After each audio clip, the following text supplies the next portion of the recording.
Hello everyone.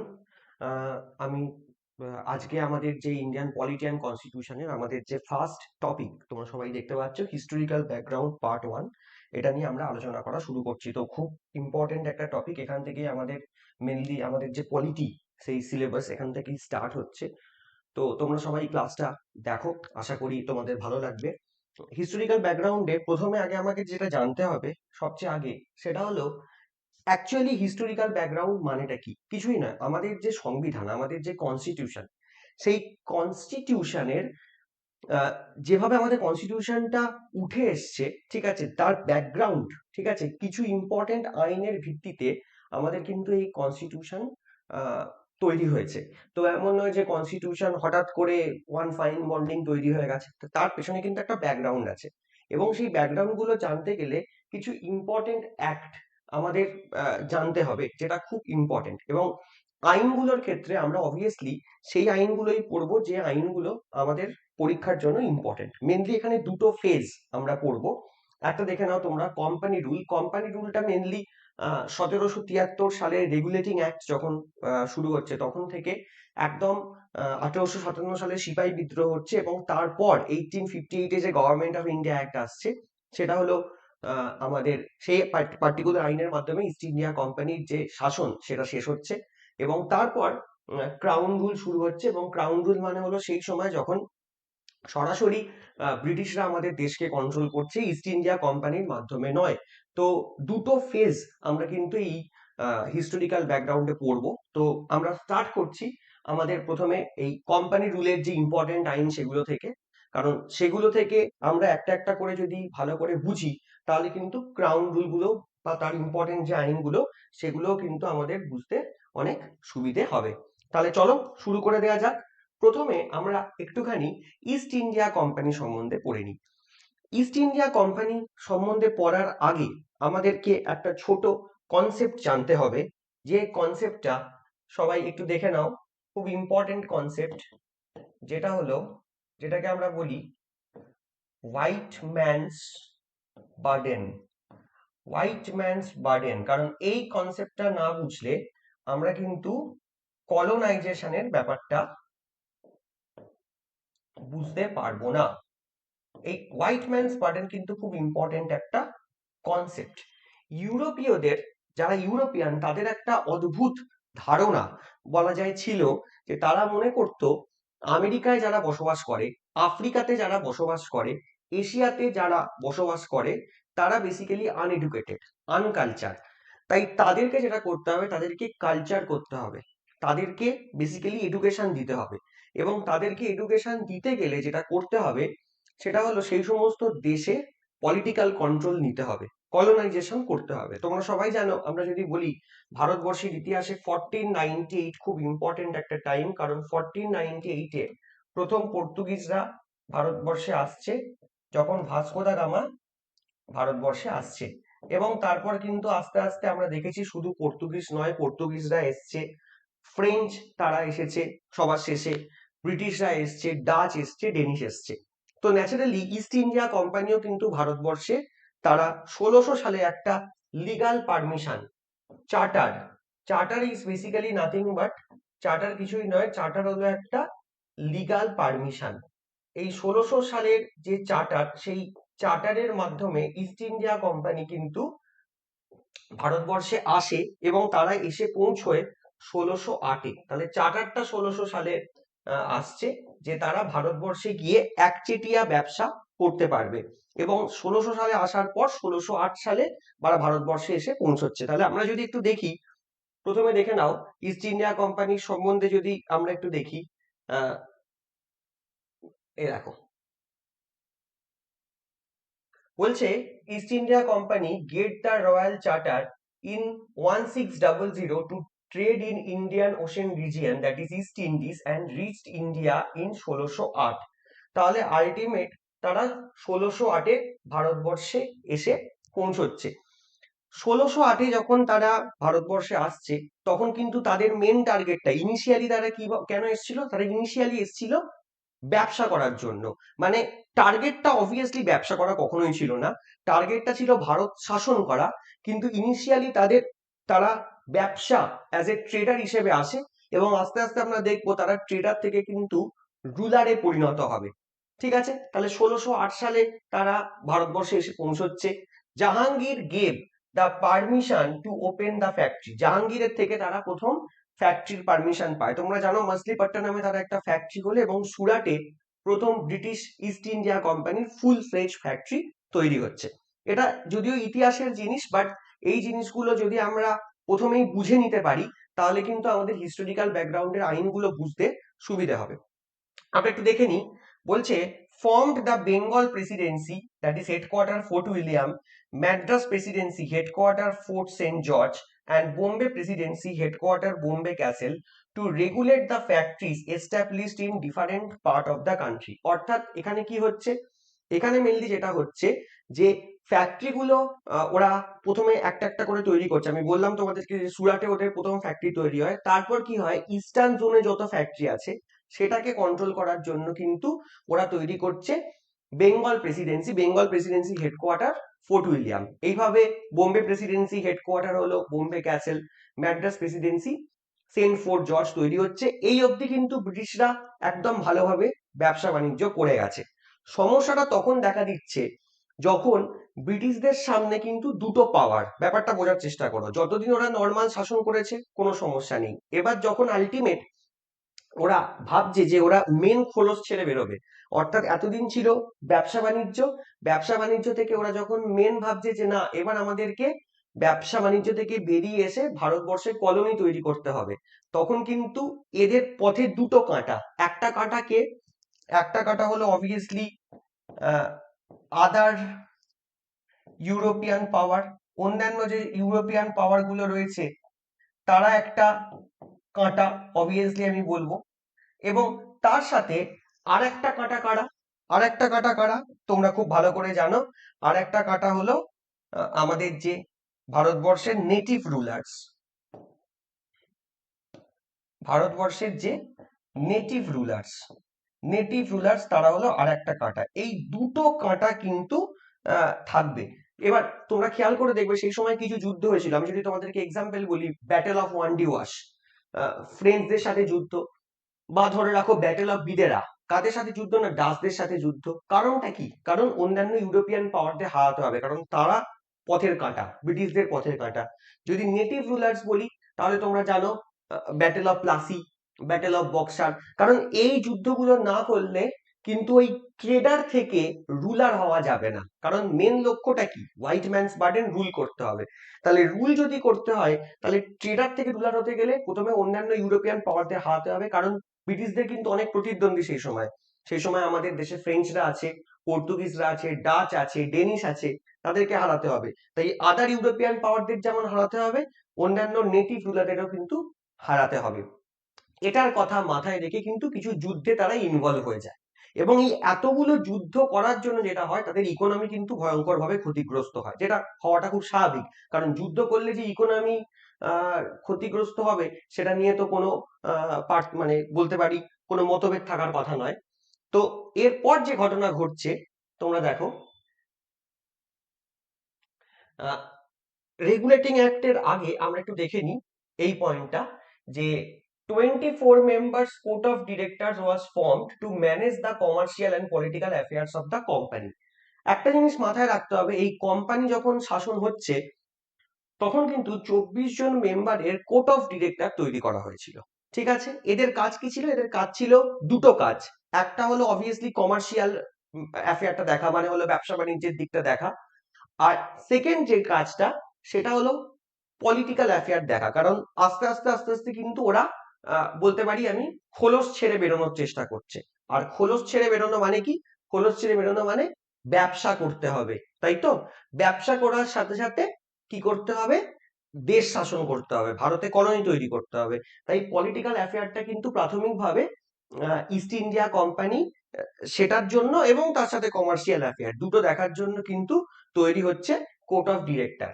তারপর দেখো কি বলেছে, তারপর যেটা বলছে, in 1772 East India Company had asked for huge loan from British government to due to the economical distress due to the Carnatic War, Battle of Bidera, Plassey, Buxar as well as Bengal famine। দেখো অনেকগুলো ঘটনা কিন্তু ঘটছে। আমি তোমাদের যেটা বলছিলাম, এই যে এতগুলো যুদ্ধ করতে হয়েছে, বক্সারের যুদ্ধ হচ্ছে, তারপর তোমার বিদেরার যুদ্ধ হচ্ছে, বিদেরা যুদ্ধ ডাচদের সাথে হচ্ছে, বক্সারের যুদ্ধ পলাশির যুদ্ধ হচ্ছে নেটিভ রুলারদের সাথে। এই সমস্ত যুদ্ধ করে ন্যাচারালি কিন্তু ইকোনমি তাদের একটা এফেক্ট হয়। আচ্ছা দেখো, তার সাথে আর একটা কথা বলেছে, বেঙ্গল ফেমাইন। এই বেঙ্গল ফেমাইনটা কিন্তু হয়েছিল 1770 সালে। এই 1770 সালের যে বেঙ্গল ফেমাইল, এটা বাংলাতে আমি যদি বলি, বাংলা এটা হয়েছিল 1176 খ্রিস্টাব্দে। এবং তোমরা অনেকেই জানো, এই পার্টিকুলার যে বেঙ্গল ফেমাইন, এটাকে কিন্তু আমরা 76-এর মন্বন্তর বলে থাকি। 76-এর মন্বন্তর বলে থাকি। এটা কখন হয়েছিল? এর প্রসঙ্গে একটা কথা বলে রাখি, তোমরা হয়তো অনেকেই জানো, সেটা হলো battle of boxer. Battle of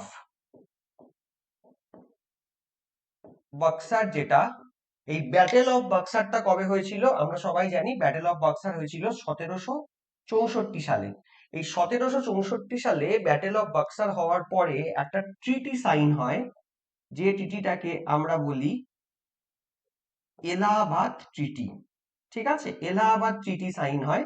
এবং এই এলাহাবাদ ট্রিটিটা সাইন হয় হলো 1765 সালে। ঠিক আছে, এই এলাহাবাদ ট্রিটি অনুযায়ী, যেটা সেই সময় বলা হয়েছিল, যে বাংলাতে দিওয়ানি রাইটস, মানে যে ট্যাক্স কালেকশনের যে কথা বা রেভিনিউ কালেকশন যেটা, সেই দিওয়ানি রাইটস দেওয়া হবে ব্রিটিশারদেরকে। আর নর্মাল যে অ্যাডমিনিস্ট্রেশন, যেটাকে আমরা বলি নিজামাত, সেটা দেয়া হবে হলো বাংলার যে নবাব তাদের হাতে। কারণ মানে বলতে পারো, এই বক্সারের যে যুদ্ধ, এই বক্সারের যুদ্ধের পরে কিন্তু বাংলাটা মোটামুটি ব্রিটিশদের দখলে চলে গেছিল। তো এই যখন বক্সারের যুদ্ধের পরে দিওয়ানি রাইটস ব্রিটিশরা পেল, তারা কিন্তু লুণ্ঠন করা শুরু করে বাংলাকে, রীতিমতো তারা লুটতে শুরু করে। আর তার সাথে এই যে নবাব যারা, তারা যেহেতু নিজামাত তাদের ক্ষমতাটা পাচ্ছে, তারাও কিন্তু এক প্রকার লোটা শুরু করে দেয়, যে হ্যাঁ আমাদেরকেও লুটতে হবে, কারণ হাতে কিছু ক্ষমতা পাওয়া গেছে, ব্রিটিশরাও লুট করছে, আমরাও লুট করব। এই যৌথ লুণ্ঠনের ফলে যেটা হয়, বাংলায় কিন্তু ভয়ঙ্কর একটা খরা, দুর্ভিক্ষ হয়ে যায়, যেটাকে আমরা 76-এর মন্বন্তর বলি। তাহলে একদিকে এতগুলো যুদ্ধ, তার সাথে 76-এর মন্বন্তর, এইভাবে যেটা হয় সেটা হলো ইস্ট ইন্ডিয়া কোম্পানির ইকোনমি পুরো, যাকে বলে, শেষ হয়ে যাচ্ছে, মানে পুরো ধ্বংস হয়ে যাচ্ছে। ইস্ট ইন্ডিয়া কোম্পানি যেটা একটা প্রফিটেবল কোম্পানি, যারা প্রতি বছর শুধুমাত্র প্রফিট পার্সেন্টেজ দিয়ে গেছে, সেই কোম্পানির এমন অবস্থা হয় যে সেই কোম্পানি লোন চাইছে ইংল্যান্ডের থেকে। ইংল্যান্ডে যে সরকার আছে তাদেরকে বলছে আমাদেরকে লোন দিন। তখন this gave the opportunity to British government to regulate the function and policies of East India Company through the Regulating Act 1773।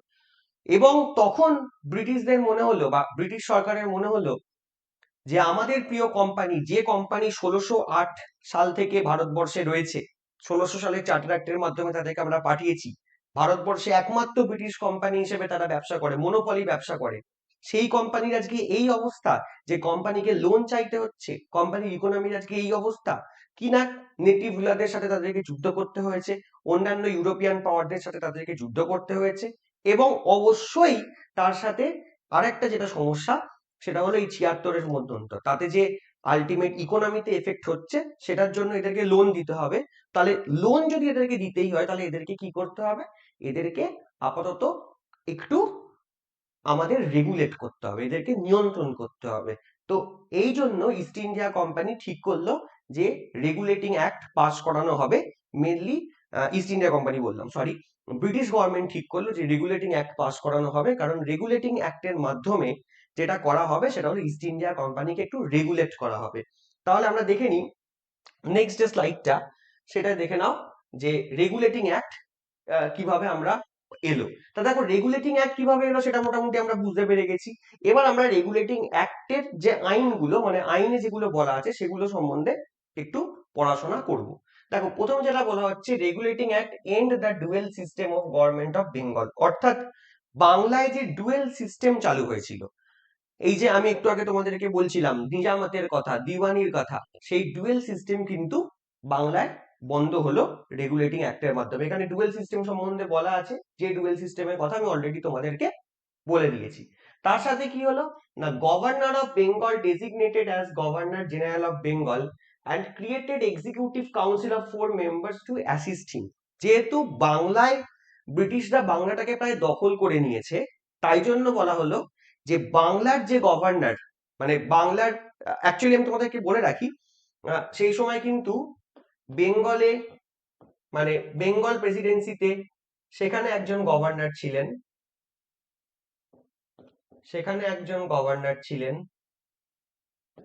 Bombay Presidency, সেখানেও একজন গভর্নর ছিলেন, এবং ম্যাড্রাস যে প্রেসিডেন্সি, মানে যার হেডকোয়ার্টার সেন্ট ফোর্ট জর্জ, সেখানেও কিন্তু গভর্নর ছিলেন।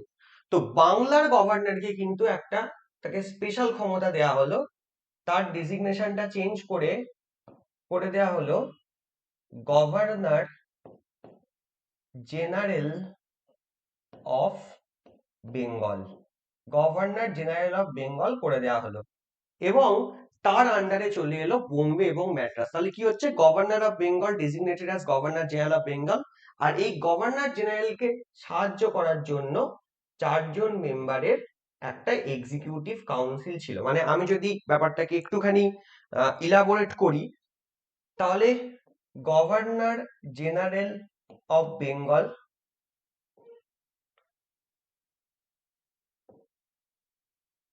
গভর্নর জেনারেল অফ বেঙ্গল মানে বাংলার যিনি গভর্নর তিনি হয়ে গেলেন গভর্নর জেনারেল অফ বেঙ্গল। তার আন্ডারে চলে এলো বোম্বের যিনি গভর্নর, মানে বোম্বের গভর্নর রিপোর্ট করবে কাকে, গভর্নর জেনারেল অফ বেঙ্গলকে। আর ম্যাড্রাসের যিনি গভর্নর তিনিও কাকে রিপোর্ট করবেন, গভর্নর জেনারেল অফ বেঙ্গলকে। ঠিক আছে।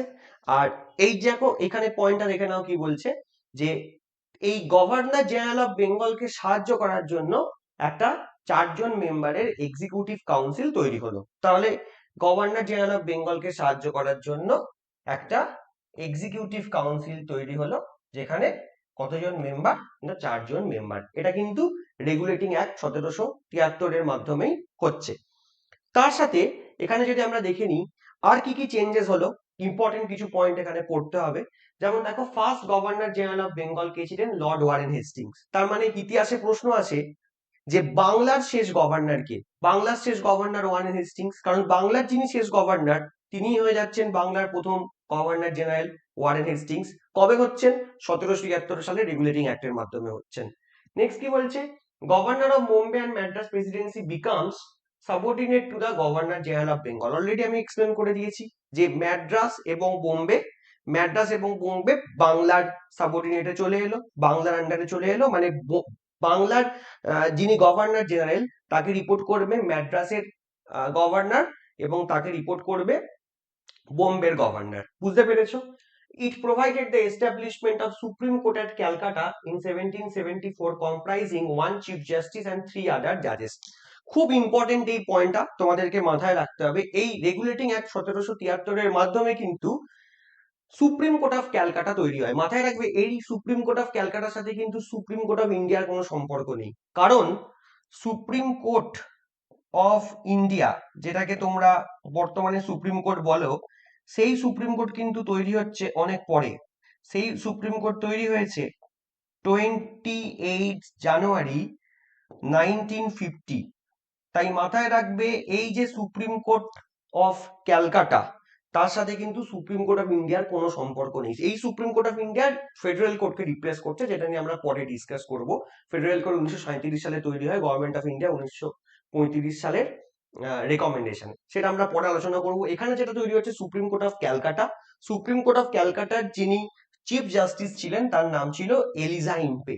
সুপ্রিম কোর্ট অফ ক্যালকাটা কিন্তু তৈরি হচ্ছে কারণ সুপ্রিম কোর্ট অফ ক্যালকাটার যে জুরিসডিকশন সেটা কিন্তু বাংলা, বিহার, উড়িষ্যার মধ্যেই সীমাবদ্ধ ছিল, আর সুপ্রিম কোর্ট অফ ক্যালকাটার চিফ জাস্টিস করা হচ্ছে এলিজা ইম্পেকে।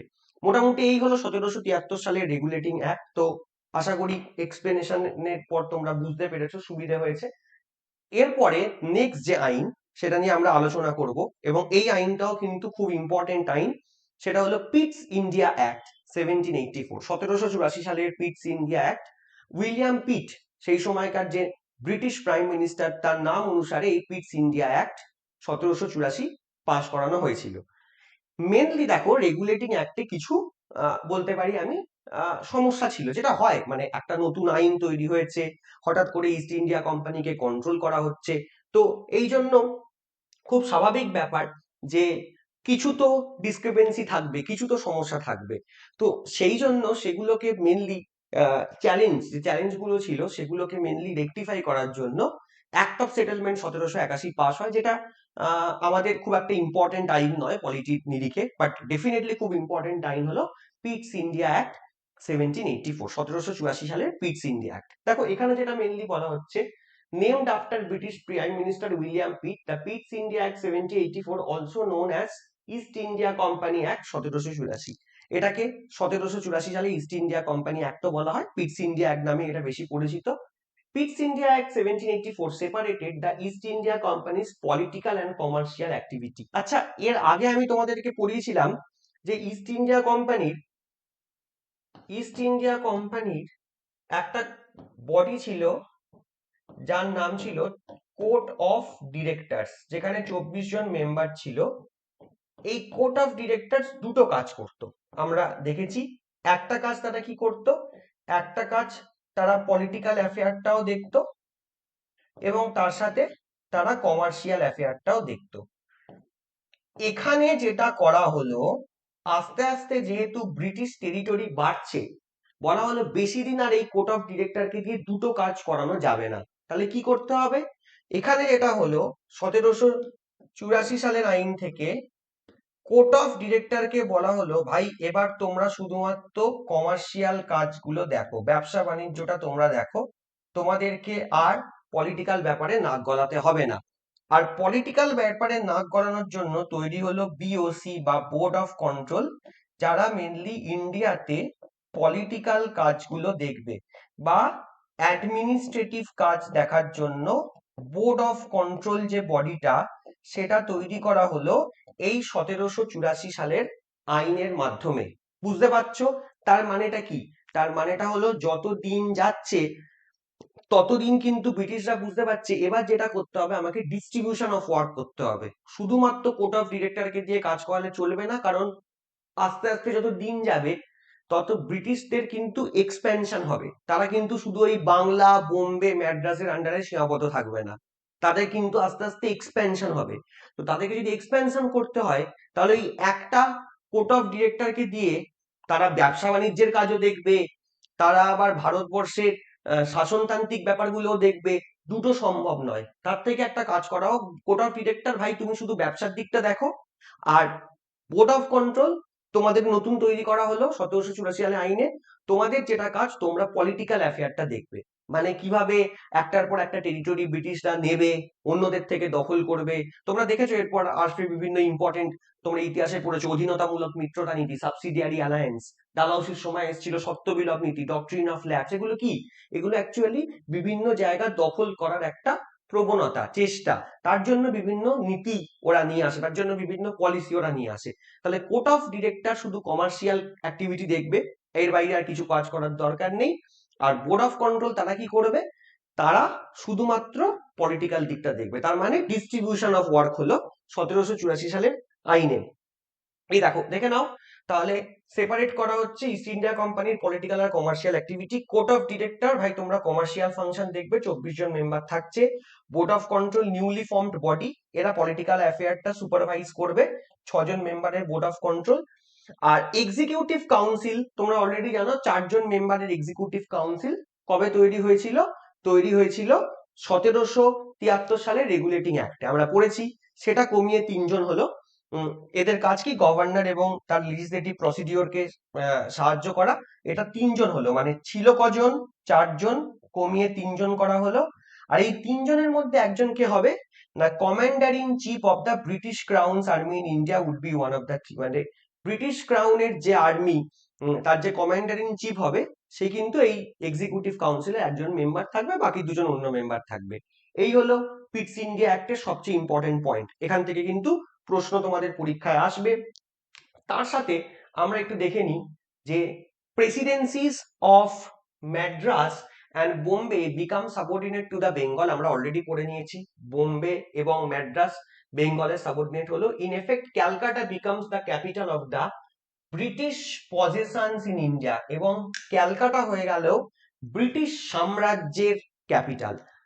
তার মানে বুঝতে পারছো, এতদিন ধরে কিন্তু ওরা আমাদের দেশে পলিটিক্যাল অ্যাফেয়ার গুলো করে এসছে, কিন্তু অফিসিয়ালি ওরা নিজেদেরকে, মানে 1784 আগে অব্দি ওরা নিজেদেরকে কিন্তু একটা ব্যবসায়িক সংগঠনই বলতো, ইস্ট ইন্ডিয়া কোম্পানি। এবার কিন্তু ইস্ট ইন্ডিয়া কোম্পানি অফিসিয়ালি ঘোষণা করছে যে তারা শুধুমাত্র আর কোনো ব্যবসায়িক সংগঠন নয়, তারা কিন্তু অ্যাডমিনিস্ট্রেটিভ সংগঠনও বটে। এবং তাই জন্য তারা সরাসরি ব্রিটিশ পজেশন, ব্রিটিশ সাম্রাজ্য কথাটা উল্লেখ করছে। এবং তারা কি করছে, তারা কোর্ট অফ ডিরেক্টরের সাথে বোর্ড অফ কন্ট্রোলও তৈরি করেছে। বোর্ড অফ কন্ট্রোল তৈরি করার উদ্দেশ্যটা কি, যাতে পলিটিক্যাল অ্যাফেয়ার দেখা হয়, মানে অফিসিয়ালি রেকগনাইজ করা হচ্ছে পলিটিক্যাল অ্যাফেয়ারকে। তাই জন্য ব্রিটিশ পজেশন কথাটাও আসছে, এবং আলাদা করে পলিটিক্যাল অ্যাফেয়ার দেখার জন্য বোর্ড অফ কন্ট্রোল তৈরিও হয়েছে। খুব ইম্পর্টেন্ট, কিন্তু এগুলো একটু বুঝতে হবে, খুব কনসেপচুয়াল এই জায়গাটা। For the first time the term British possession in India was used, আমি অলরেডি বললাম। বোর্ড অফ কন্ট্রোল এক্সারসাইজ হচ্ছে mainly civil, political, civil, military, revenue affair দেখার জন্য। এবং এই দেখো বোর্ড অফ কন্ট্রোলে যে 6 জন, তার মধ্যে চ্যান্সেলর অফ এক্সচেকার রয়েছে। চ্যান্সেলর অফ এক্সচেকার হলো ব্রিটিশ যে ফাইন্যান্স মিনিস্টার, ব্রিটিশ ফাইন্যান্স মিনিস্টারকে চ্যান্সেলর অফ এক্সচেকার বলা হয়, তিনি এখানে রয়েছেন। তার সাথে সেক্রেটারি স্টেট রয়েছেন এবং 4 members of the privy council. Privy council হলো মেনলি ব্রিটিশে, মানে ব্রিটেন একটা জুডিশিয়াল বডি, তারাও এখানে রাখা হয়েছে। তাহলে টোটাল 4 জন প্লাস 2 জন, 6 জন। এই 6 জন মেম্বারের বোর্ড অফ কন্ট্রোল কিন্তু তৈরি হলো 1784 সালের পিটস ইন্ডিয়া অ্যাক্টের মাধ্যমে। এবং তাদের মেন কাজটা কি, তাদের মেন কাজটা হলো কমার্শিয়াল অ্যাফেয়ারটা কোর্ট অফ ডিরেক্টর দেখবে, এবং তারা পলিটিক্যাল অ্যাফেয়ারটা দেখবে বোর্ড অফ কন্ট্রোল। আশা করি বুঝতে পারলে। আমরা নেক্সট আইনে চলে যাব। নেক্সট আইন হলো চার্টার অ্যাক্ট 1813। দেখো এর আগেও একটা দুটো আইন এসছে, কিন্তু আমরা মেনলি পড়বো সেইগুলো যেগুলো আমাদের এক্সাম পয়েন্ট অফ ভিউ থেকে ইম্পর্টেন্ট, বা আমাদের দেশের কনস্টিটিউশন ফরমেশনে যে সমস্ত আইনগুলোর গুরুত্ব রয়েছে। তো চার্টার অ্যাক্ট 1813-এ যেটা বলা হচ্ছে, it was passed by the British parliament to renew the charter of East India company for next 20 years. দেখো এইখানে একটা জিনিস তোমাদেরকে বুঝতে হবে। যদি আমরা ছোট্ট করে একটা পয়েন্ট বোঝার চেষ্টা করি, 1608 সালে ভারতবর্ষে ইস্ট ইন্ডিয়া কোম্পানি আসছে, ঠিক আছে? ইস্ট ইন্ডিয়া কোম্পানি অ্যারাইভ করছে, ভালো কথা। তারপর ওরা ব্যবসা বাণিজ্য শুরু করেছে। 1773 সালে ওদের প্রথম রেগুলেট করা শুরু হয়, রেগুলেটিং অ্যাক্টের মাধ্যমে, ঠিক আছে? এরপর যে সমস্যাটা হয় সেটা হলো, এই 1608 থেকে ইস্ট ইন্ডিয়া কোম্পানি, মানে ফ্রম 1618, 1608 থেকে ইস্ট ইন্ডিয়া কোম্পানি কিন্তু একটা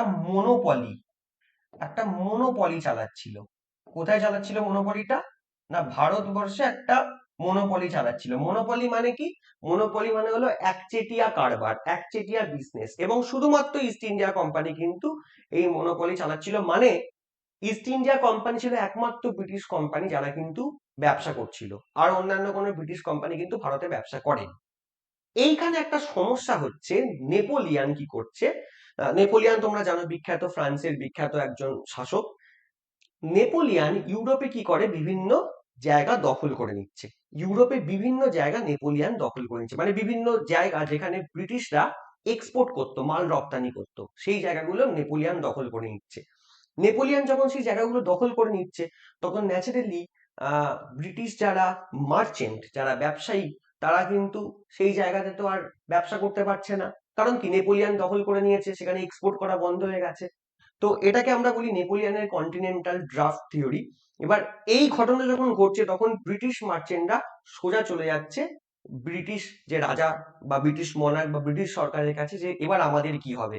আমরা যেখানে শিল্প বিপ্লবের পর থেকে ব্যবসা করে এসেছি, সেই দেশগুলো নেপোলিয়ান দখল করে ফেলেছে, বলে আমরা আর ব্যবসা করতে পারছি না, তাহলে আমাদেরকে আপনারা বাঁচান, আমাদের এবার কি হবে? খুব ইম্পর্টেন্ট একটা পয়েন্ট, বুঝতে পারছো? সেই সময় একটা আইন পাশ করানো হচ্ছে, সেটা হলো 1813 সালের চার্টার অ্যাক্ট। এবং 1813 সালের অ্যাক্টে বলা হচ্ছে, ইস্ট ইন্ডিয়া কোম্পানি এতদিন অব্দি মনোপলি চালাতো, ইস্ট ইন্ডিয়া কোম্পানি আর একচেটিয়া ব্যবসা ইন্ডিয়াতে করবে না।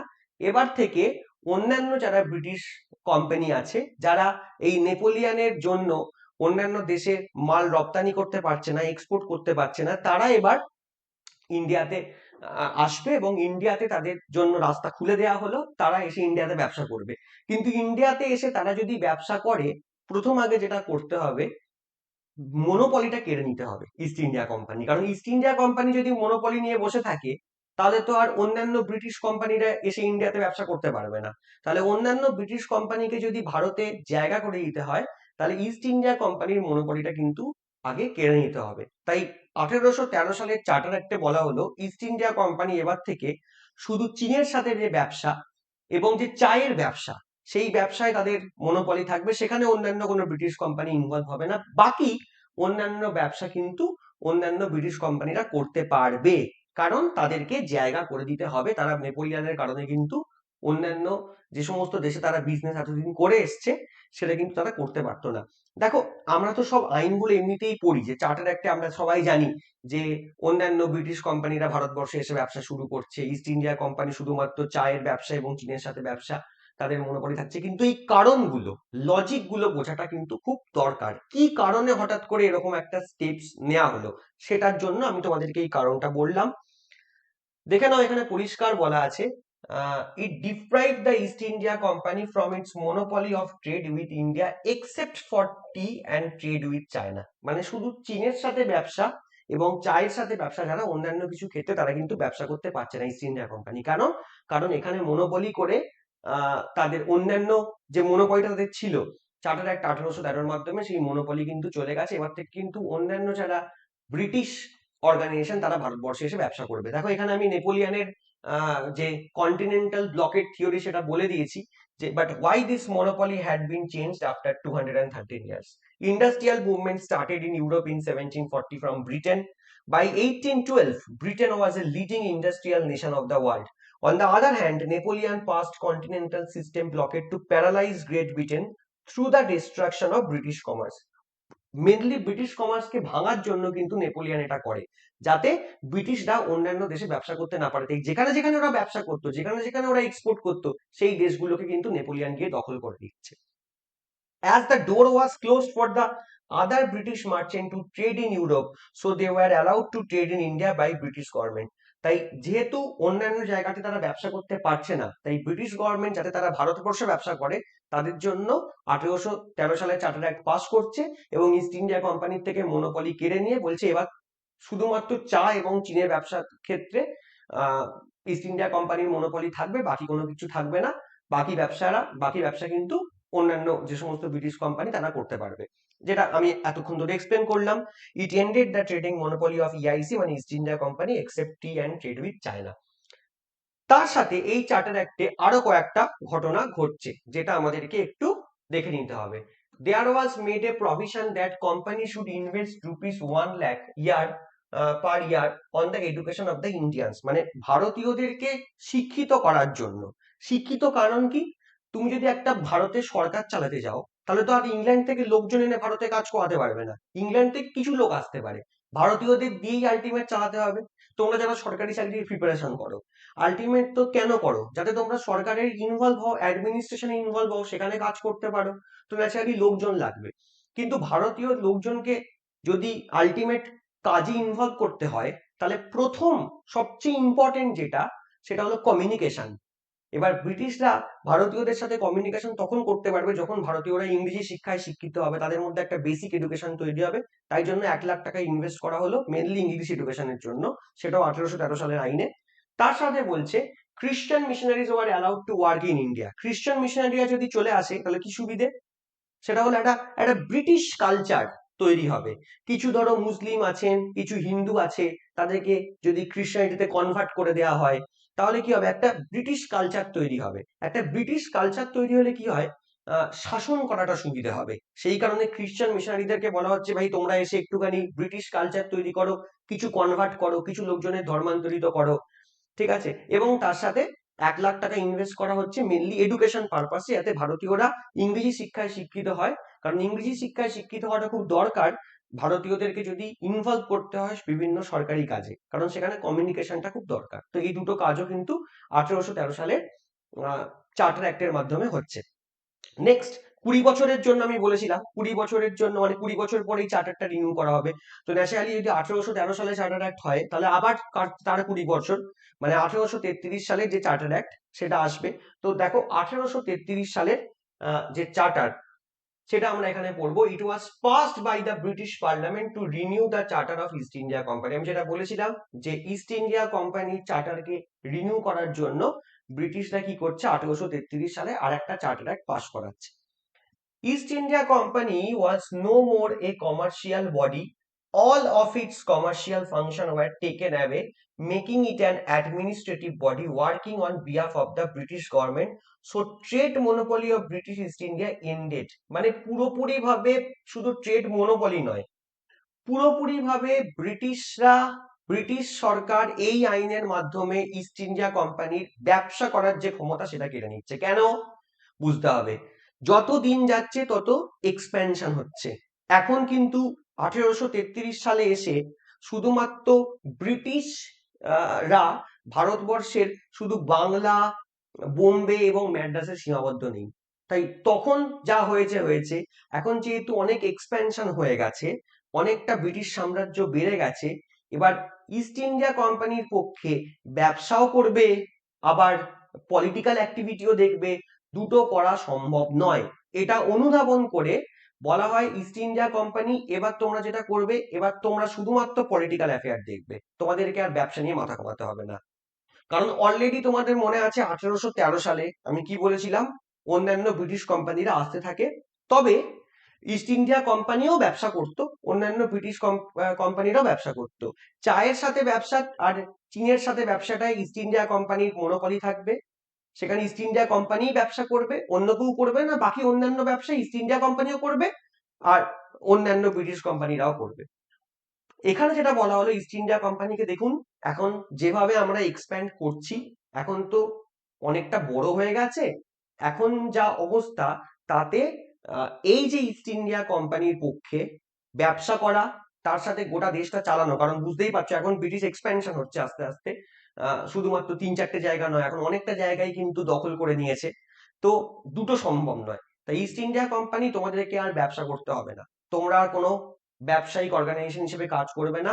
1608 থেকে যে ইস্ট ইন্ডিয়া কোম্পানি ভারতবর্ষে এসেছিল ব্যবসা করার জন্য, ফাইনালি 1833-এ গিয়ে তাদের কিন্তু ব্যবসা করার পুরো ক্ষমতাটা ব্রিটিশ গভর্নমেন্ট কেড়ে নিচ্ছে, এবং 1833 থেকে ইস্ট ইন্ডিয়া কোম্পানি কিন্তু শুধুমাত্র একটা পলিটিক্যাল অর্গানাইজেশন হিসেবে ভারতবর্ষে কাজ করেছিল। তাহলে যদি আমরা একটু টাইম লাইনটা দেখে নিই, মাথায় রাখবে 1608-এ ওরা আসে, 1608 থেকে 1833 ওরা কিন্তু প্রাইমারিলি দুটো কাজ করেছে। প্রাথমিকভাবে কমার্শিয়াল অর্গানাইজেশন, কারণ প্রথমে তো ওরা বিজনেসই করতে এসেছিল, এবং তারপর ওরা পলিটিক্যাল অর্গানাইজেশন হিসেবে কাজ করেছিল, এবং অফিসিয়ালি সেটা শুরু হয় 1784 আইন থেকে। তোমরা সবাই জানো, আমি বলেছি 1784-এ ওরা পলিটিক্যাল অর্গানাইজেশন হিসেবে অফিসিয়ালি কাজ করা শুরু করে। তাহলে এটা হচ্ছে, এবং 1833 থেকে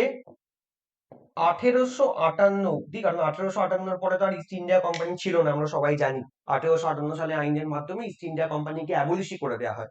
এই সময়টা East India company only political organisation হিসেবে কাজ করেছে।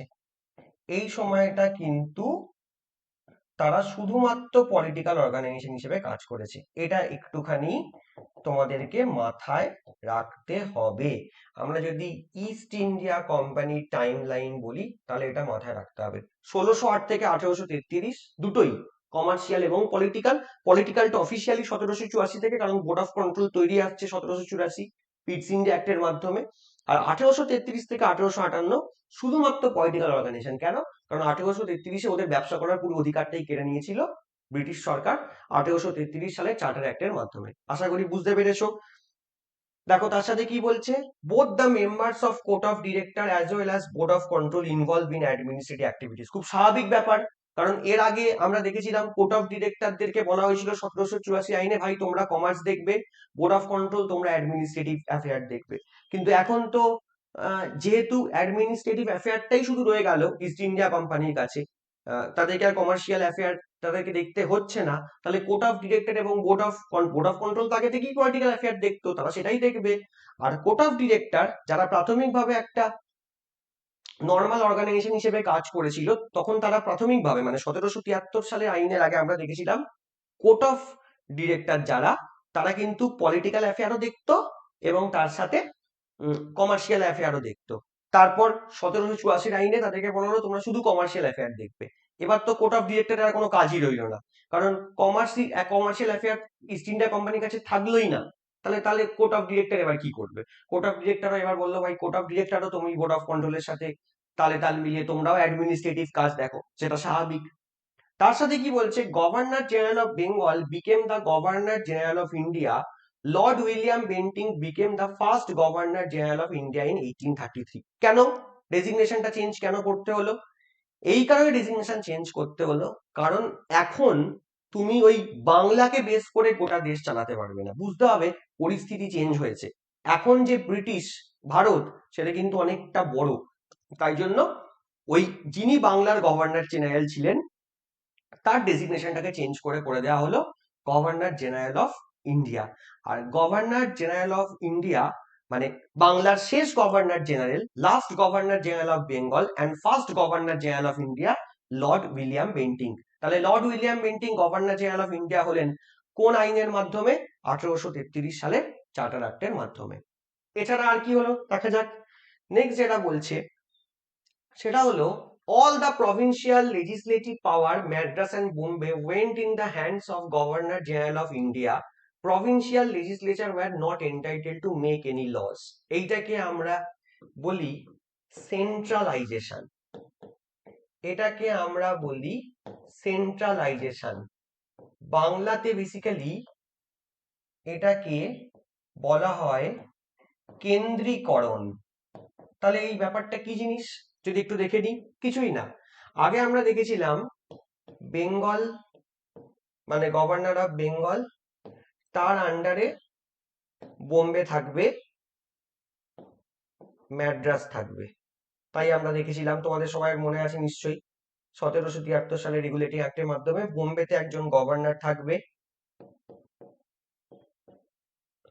ন্যাচারালি ম্যাড্রাসেও একজন গভর্নর থাকবে, আর বাংলাতে তো গভর্নর থাকবেই, যে গভর্নর জেনারেল অফ বেঙ্গল ছিল সেই পরে গভর্নর জেনারেল অফ ইন্ডিয়া হলো। আমরা দেখেছিলাম যে ম্যাড্রাস এবং বোম্বে কি করতো, এই বেঙ্গলের কাছে তারা কিন্তু বেঙ্গলের আন্ডারে তারা কাজ করতো, তাই তো? এবং বিভিন্ন ব্যাপারে তারা নিজেরাও আইন বানাতো।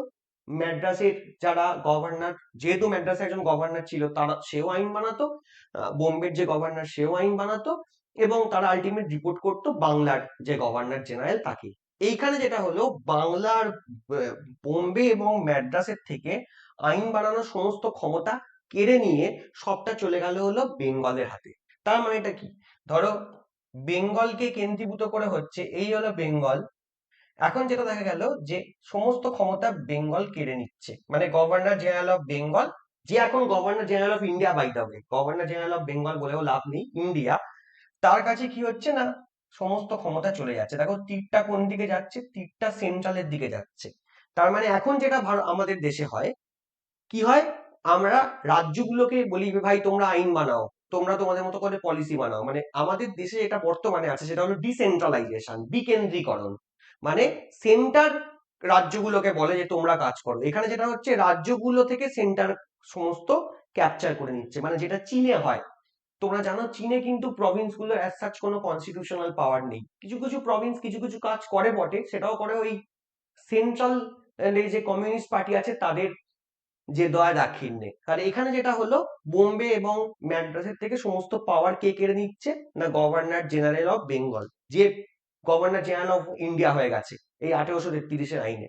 তাহলে এখানে কি হচ্ছে, তীর কোন দিকে যাচ্ছে, কেন্দ্রের দিকে যাচ্ছে, রাজ্য থেকে সমস্ত ক্ষমতা কেন্দ্র কেড়ে নিচ্ছে। এটাকে কি বলে, কেন্দ্রীকরণ। রাজ্য থেকে ক্ষমতা কেড়ে নিচ্ছে, কেন্দ্রীকরণ, সেন্ট্রালাইজেশন। ঠিক আছে, সেটা শুরু হলো।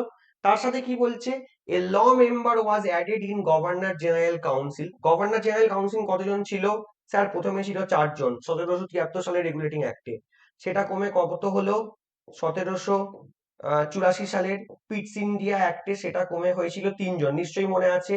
সেটা আবার বেড়ে হলো 4 জন। কত সালে? 1833 সালে। তাহলে এই ফোর্থ মেম্বারটাকে Lord Macaulay was designated as the fourth member though he was not given the right to vote. যদিও তিনি ভোটাভুটি করতে পারতেন না, বাট লর্ড ম্যাকলেকে ফোর্থ মেম্বার হিসেবে অ্যাড করা হলো। কারণটা কি? কোড ফর্ম করতে হবে। কি কোড ফর্ম করতে হবে? ক্রিমিনাল কোড ফর্ম করতে হবে। তোমরা সবাই জানো 1860 সালে ইন্ডিয়ান পিনাল কোড তৈরি হয়েছিল। তো ইন্ডিয়ান পিনাল কোড তৈরির পেছনে প্রথম যিনি খুব ইম্পর্টেন্ট ভূমিকা পালন করেছিলেন তিনি এই ল মেম্বার। তাহলে মেনলি ভারতবর্ষে ক্রিমিনাল কোড, সিভিল কোডস যেগুলো বর্তমানে এখনো আছে তোমরা জানো, সেগুলোর ফরমেশনের যে প্রাথমিক কাজ সেটা 1833 সালে আইনে বলা আছে। সেই জন্যই কিন্তু ল মেম্বারকে অ্যাড করা হয়েছিল, এবং তার সাথে এই ল মেম্বারকে বেস করে একটা ল কমিশনও তৈরি হয়েছিল। সেটাও তোমরা এখানে দেখে নিতে পারবে। এখানে দেয়া আছে যে first law commission was set up under charter act 1833 with Lord Macaulay as its chairman. Lord ম্যাকলেকে চেয়ারম্যান করে প্রথম ল কমিশনও কিন্তু 1833 সালে আইনে তৈরি হচ্ছে। ঠিক আছে, তো আশা করি এই অবধি বুঝতে পেরেছো। এরপরে আবার 20 বছর পরে, মানে ওই চার্টার অ্যাক্ট গুলো 20 বছর ছাড়া ছাড়া আসতো, 1853 সালে একটা চার্টার অ্যাক্ট আসবে। এই প্রসঙ্গে বলে রাখি 1853 সালের চার্টার অ্যাক্টটাই কিন্তু ইস্ট ইন্ডিয়া কোম্পানি যতদিন ভারতবর্ষে তারা পলিটিক্যাল অ্যাফেয়ার দেখছিল সেই অবধি শেষ। কারণ 1853 চার্টার অ্যাক্টের পরে তোমরা সবাই জানো সিপাহী বিদ্রোহ হয়েছিল 1857, এবং সিপাহী বিদ্রোহের পরে কিন্তু ইস্ট ইন্ডিয়া কোম্পানির ক্ষমতা পুরোপুরি ভাবে বলতে পারছো তার ক্ষমতা কেড়ে নেওয়া হয়, ইস্ট ইন্ডিয়া কোম্পানিকে অ্যাবলিশ করে দেওয়া হয়। সিপাহী বিদ্রোহ 1857 হলো, তার ঠিক পরের বছর গভর্নমেন্ট অফ ইন্ডিয়া অ্যাক্ট 1858 এনে কিন্তু ইস্ট ইন্ডিয়া কোম্পানিকে অ্যাবলিশ করে দেওয়া হচ্ছে, এবং ভারতের পুরো ক্ষমতা কিন্তু কার হাতে চলে যাচ্ছে? একদম ব্রিটিশ গভর্নমেন্টের হাতে চলে যাচ্ছে। তাহলে আমরা ইস্ট ইন্ডিয়া কোম্পানির শাসন আমলের শেষ আইন 1853 সালের চার্টার অ্যাক্ট, সেটা এখন একটু পড়ে নেব। দেখো, প্রথমে যেটা বলা হচ্ছে, up to 1853 governor general of Bengal use to work as governor general of India, but due to annexation of new provinces the responsibility of governor general was increased. That's why a new governor was appointed for Bengal and all provincial governor would report to Governor General of India. খুব ভালো একটা point, বোঝার ব্যাপার আছে। দেখো, 1773 সালে regulating অ্যাক্টে কি হয়েছিল আমরা দেখেছিলাম। তার আগে আমি যদি তার আগে বলি, বিফোর 1773, 1773 সালের আগে কি ছিল? তিনটে গভর্নর ছিল না ভাই, তিনটে প্রভিন্স। বাংলায় একজন গভর্নর, ম্যাড্রাসে একজন গভর্নর, এবং বোম্বেতে একজন গভর্নর। তিনটে প্রভিন্সে তিনটে গভর্নর, এটা আমরা পড়েছিলাম। এখানে একজন গভর্নর, এখানে একজন গভর্নর, এখানে একজন গভর্নর। ঠিক, এটা 1773 সালের আগে। এবার 1773 সালে কি হলো না, এই যে বাংলার যিনি গভর্নর তিনি হয়ে গেলেন গভর্নর জেনারেল অফ বেঙ্গল। তার মানে একই ব্যক্তি, লর্ড ওয়ারেন হেস্টিংস, তিনি কিন্তু গভর্নর অফ বেঙ্গলও ছিলেন, মানে বাংলার গভর্নর হিসেবেও তিনি কাজ করেছিলেন, তার সাথে গভর্নর জেনারেল অফ বেঙ্গল হিসেবেও তিনি কাজ করেছিলেন। হলো, তার আন্ডারে কে চলে এলো? তার আন্ডারে চলে এলো, এখানটা একটু পরিষ্কার করে দিই,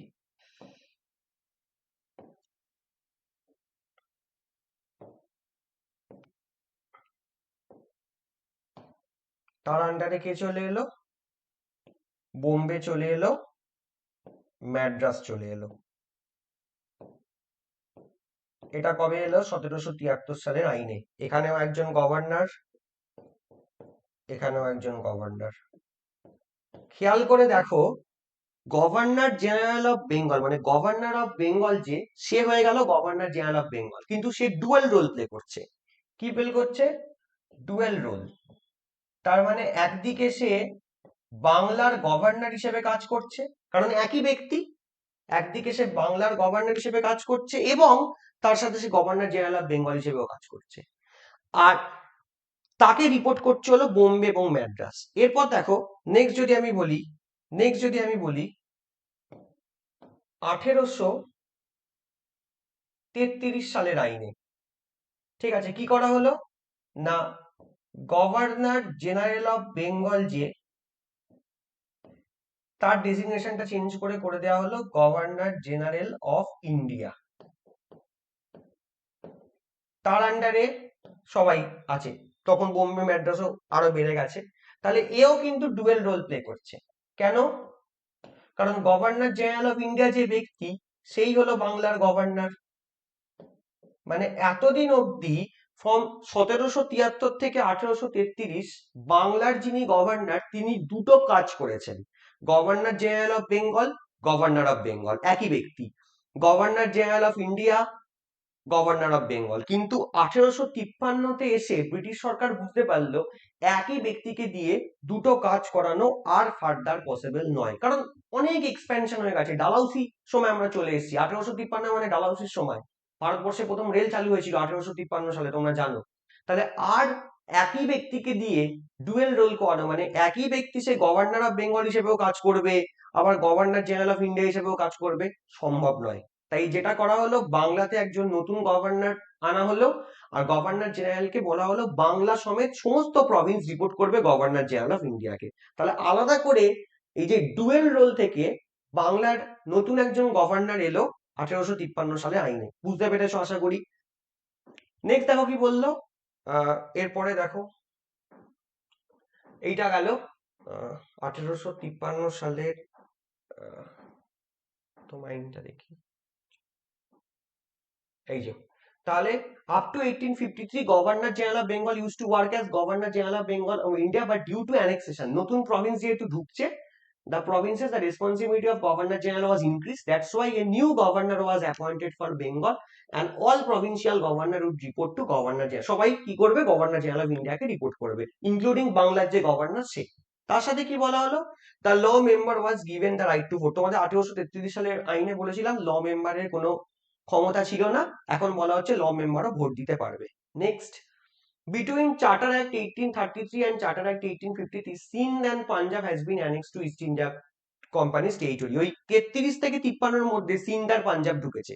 বললাম তো এক্সপেনশন হচ্ছে, তাই জন্যই তো বলা হলো একই ব্যক্তিকে দিয়ে বাংলার গভর্নর আবার গভর্নর জেনারেল অফ ইন্ডিয়া দুটো কাজ করা যাবে না। বাংলাতে একটা আলাদা গভর্নর তোমরা অ্যাপয়েন্ট করো, করে গভর্নর জেনারেল অফ ইন্ডিয়া সবাইকে দেখবে, এটাই করা হয়েছিল। A number of state had annexed to company's territory by Lord Dalhousie। Dalhousie একটার পর একটা স্টেটকে সত্ত্ববিলোপ নীতির মাধ্যমে, তোমরা জানো সাতারা, সম্বলপুর সবগুলোকে দখল করলো। Court of director could create a new Presidency, যে সমস্ত জায়গাগুলোকে দখল করা হচ্ছে সেই সমস্ত জায়গাগুলোকে নতুন প্রভিন্স প্রদেশ করা হচ্ছে বা প্রেসিডেন্সি করা হবে, সেটা কোর্ট অফ ডিরেক্টর করতো। কোর্ট অফ ডিরেক্টর এখন আজ কাজ নেই, কারণ ওরা তো মেনলি কমার্শিয়াল অ্যাফেয়ারের জন্যই ছিল, তোমরা জানো 1784 আইন থেকে। এখন তো ওরা ওই অ্যাডমিনিস্ট্রেটিভ কাজই করে।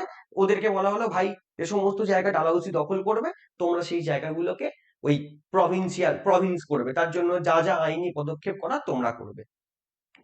নেক্সট কি বলা হলো, এবার 1853 সালে একটা খুব ইম্পর্টেন্ট জায়গায় আমরা চলে আসি। Strength of court of director was reduced to 24 to 18। Out of this 18 members 6 members were nominated by British council. Naturally court of ডিরেক্টরে আসি প্রয়োজনীয়তা নেই, 24 জন মেম্বারকে রাখার কোনো মানে হয় না, কমিয়ে 18 জন করে দেওয়া হলো। নেক্সট, বিফোর দিস অ্যাক্ট, এইটা খুব দেখো ভালো করে, governor executive council 4 member executive council including law member, commander in chief and governor general used to work as legislative body along with the executive function. After passing this law, the British Parliament 6 new members as legislative councillor were added, and in executive council together they used to make law and function as mini parliament। একটু explain করে দিই এই পয়েন্টটা, তাহলে বুঝতে সুবিধা হবে। আমরা আগে দেখব আগে কি ছিল। আগে এই যে এক্সিকিউটিভ কাউন্সিল, যে এক্সিকিউটিভ কাউন্সিল প্রথমে ছিল 4 জন মেম্বার। এই এক্সিকিউটিভ কাউন্সিল শুরু হয় কবে, 1773 সালে রেগুলেটিং অ্যাক্টের মাধ্যমে। তোমাদের মনে আছে প্রথমে ছিল 4 জন মেম্বার, পিটস ইন্ডিয়া অ্যাক্টে কমিয়ে করা হয় 3 জন, আবার 1833-এ করা হয় 4 জন। এই এক্সিকিউটিভ কাউন্সিলের মেনলি দুটো কাজ ছিল, দুটো কাজ তারা দেখতো। এক, তারা লেজিসলেশন তার মানে আইন তৈরির কাজ তারা করত, লেজিসলেশন আইন তৈরির কাজ তারা করত, এবং তার সাথে অ্যাডমিনিস্ট্রেটিভ কাজ, তার মানে অ্যাডমিনিস্ট্রেশনের যে কাজ সেটাও তারা করত।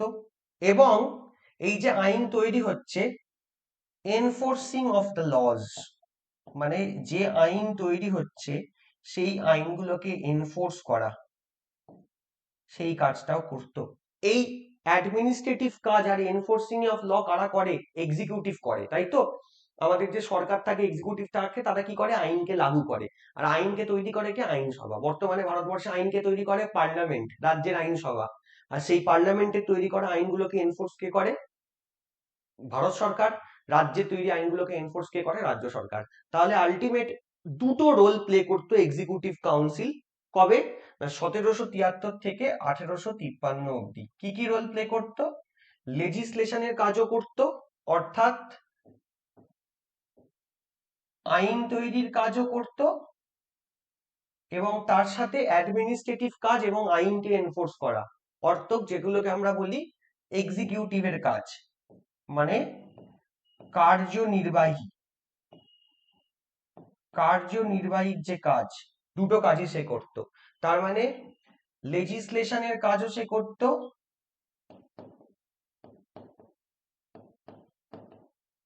এবং এক্সিকিউটিভ ফাংশনও সে করত, দুটো কাজ সে করত। বুঝলে? কবে? না, 1853 সাল অব্দি। এবার যেটা করা হলো, বলা হলো যে আইন তৈরির জন্য আলাদা একটা বডি বানানো হবে। ঠিক আছে, সেটা কিভাবে হলো, কিভাবে সেটা সম্ভব? না, এই যে আইন তৈরির জন্য বলা হলো, এই 1853 সালের যে আইন, সেখানে বলা হলো এই এক্সিকিউটিভ কাউন্সিলের কাজ কমানোর জন্য, লেজিসলেশন বা আইন তৈরির জন্য তৈরি হলো কি? একটা লেজিসলেটিভ কাউন্সিলর। লেজিসলেটিভ কাউন্সিলর কতজন? না, 6জন মেম্বারের লেজিসলেটিভ কাউন্সিলর অ্যাড করা হলো। তার মানে এই যে এক্সিকিউটিভ কাউন্সিল, তার ভেতরে 6জন মেম্বারের লেজিসলেটিভ কাউন্সিলরও থাকবে, আর তার সাথে এই যে 4জন মেম্বারের এক্সিকিউটিভ কাউন্সিল, তারাও থাকবে। 4জন মেম্বারের যে এক্সিকিউটিভ কাউন্সিল, এরাও থাকবে। এক্সিকিউটিভ কাউন্সিল যেমন আছে তেমন থাকবে, পুরোটাই এক্সিকিউটিভ কাউন্সিল। আর এই এক্সিকিউটিভ কাউন্সিলের মধ্যে আইন তৈরি করার জন্য 6জন লেজিসলেটিভ কাউন্সিলর অ্যাড করা হলো। বুঝতে পেরেছো? এবং এইখানে এই টুগেদার, এই যে লেজিসলেটিভ কাউন্সিল এবং এক্সিকিউটিভ কাউন্সিল, 6জন মেম্বারের যে লেজিসলেটিভ কাউন্সিল এবং যে আগে এক্সিকিউটিভ কাউন্সিল ছিল, তারা একসাথে মিলে মিনি পার্লামেন্ট হিসেবে কাজ করবে। তাহলে যদি বলে পার্লামেন্টারি মডেল প্রথম হয়েছিল কোন আইনের মাধ্যমে? 1853 সালের চার্টার অ্যাক্ট। যদি প্রথম বলে আইনের কাজ এবং এক্সিকিউটিভ, লেজিসলেচার এবং এক্সিকিউটিভকে প্রথম আলাদা করা হয়েছিল কোন আইনের মাধ্যমে? 1853। কারণ আগে 1773-এর যখন প্রথম এক্সিকিউটিভ কাউন্সিল তৈরি হয় 4জন মেম্বারের, রেগুলেটিং অ্যাক্ট 1773-এর মাধ্যমে, তখন এই এক্সিকিউটিভ কাউন্সিলের দুটো কাজ ছিল, আইনও তৈরি করবে এবং সেই আইনকে লাগু করবে, অ্যাডমিনিস্ট্রেশনের কাজও করবে। আইনও তৈরি করবে, লাগু করবে, একসাথে দুটো করবে হলো এক্সিকিউটিভ কাউন্সিল। এবার বলা হলো, ভাই এক্সিকিউটিভ কাউন্সিল, এবার থেকে তোমরা শুধু অ্যাডমিনিস্ট্রেটিভ, এক্সিকিউটিভের কাজ করবে, মানে তোমাদের নাম নাম যেটা এক্সিকিউটিভ, সেটাই তোমরা করবে, আইনকে লাগু করবে আর অ্যাডমিনিস্ট্রেশনটা দেখবে। তাহলে আইন তৈরি করবে কে? আইন তৈরি করার জন্য 6জন মেম্বারের লেজিসলেটিভ কাউন্সিলর তৈরি করা হলো। আর এই 6জন মেম্বার লেজিসলেটিভ কাউন্সিলর এবং 4জন মেম্বারের এক্সিকিউটিভ কাউন্সিল একত্রে মিনি পার্লামেন্ট হিসেবে কাজ করবে। ঠিক আছে, এই যে এটা আমরা পড়ে নিলাম। আর এই লেজিসলেটিভ কাউন্সিলরে কে কে থাকবে? Chief justice of supreme court of Calcutta, 1773 সালে যে কোর্ট তৈরি হয়েছিল, যেটা এলিজা এমপে ছিল প্রথম চিফ জাস্টিস। আরো একজন থাকবে সুপ্রিম কোর্টের চিফ জাস্টিস, মানে একজন একজন। আর 4 মেম্বার, 4জন মেম্বারকে প্রভিন্স প্রভিন্স গুলো থেকে নেওয়া হবে, ম্যাড্রাস থেকে একজন, বোম্বে থেকে একজন, বেঙ্গল থেকে একজন, আগ্রা থেকে একজন। তাহলে টোটাল 4। তাহলে 4+1+1, 6জন মেম্বারের লেজিসলেটিভ কাউন্সিলর প্রথম অ্যাড করা হলো চার্টার অ্যাক্ট 1853 মাধ্যমে। এবং প্রথম লেজিসলেটিভ আর এক্সিকিউটিভ, আগে লেজিসলেটিভ এবং এক্সিকিউটিভ একসাথে এর কাজটা হতো।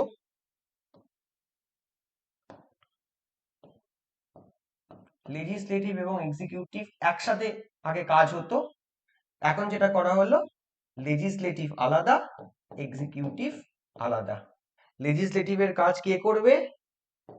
লেজিসলেটিভের কাজ করবে লেজিসলেটিভ কাউন্সিলর,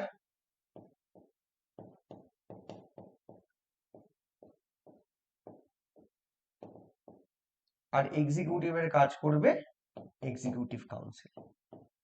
তাহলে প্রথম লেজিসলেটিভ আর এক্সিকিউটিভকে আলাদা করা হচ্ছে, কার্যনির্বাহী এবং আমাদের শাসন বিভাগকে, কার্যনির্বাহী মানে শাসন বিভাগও বলে, শাসন বিভাগ ও আইন বিভাগকে আলাদা করা হচ্ছে কোন আইনের মাধ্যমে? অবশ্যই 1853 সালের চার্টার অ্যাক্টের মাধ্যমে। দেখে নাও আর কি বলা আছে। It separated for the first time the legislative and executive function of the Governor General Council. Governor General Council এর এক্সিকিউটিভ এবং লেজিসলেটিভ ফাংশনকে প্রথম আলাদা করা হলো এই 1853 সালের আইনে। কিভাবে? লেজিসলেটিভ কাউন্সিলের লেজিসলেশনের কাজ কে করবে? 6 জন মেম্বারের লেজিসলেটিভ কাউন্সিল। এক্সিকিউটিভের কাজ কে করবে? অবশ্যই এক্সিকিউটিভ কাউন্সিল, যে এক্সিকিউটিভ কাউন্সিল আগে দুটো কাজই করতো, আইন তৈরির কাজও করতো, আইন লাগু করার কাজ অ্যাডমিনিস্ট্রেশন করতো। এবার থেকে এক্সিকিউটিভ কাউন্সিল শুধু আইন লাগু করবে, আর 6 জন মেম্বার লেজিসলেটিভ কাউন্সিলর তারা কি করবে? আইন তৈরি করবে। তাহলে দুটো কাজ সেপারেট করে দেওয়া হলো প্রথম 1853 সালের চার্টার অ্যাক্টের মাধ্যমে। ঠিক আছে, তাহলে এই ছিল মোটামুটি আজকে আমাদের প্রথম ক্লাস। কারণ 1853 সালের আইনের পর ইস্ট ইন্ডিয়া কোম্পানির তো আর কোনো রোল থাকবে না। এর পরের যে ক্লাস, সেখানে আমরা হিস্টোরিক্যাল ব্যাকগ্রাউন্ডের পার্ট 2, অর্থাৎ ব্রিটিশরা যখন ভারতকে পুরোপুরি কন্ট্রোল করা শুরু করলো 1858 সালের আইন থেকে, ইস্ট ইন্ডিয়া কোম্পানি অ্যাবলিশ হয়ে যাওয়ার পর থেকে ওই 1858 থেকে 1947 অব্দি ব্রিটিশরা সরাসরি ভারতকে কন্ট্রোল করেছিল। সেই যে পার্টিকুলার ক্লাসে আমরা কিন্তু সেই পার্টটা পড়বো।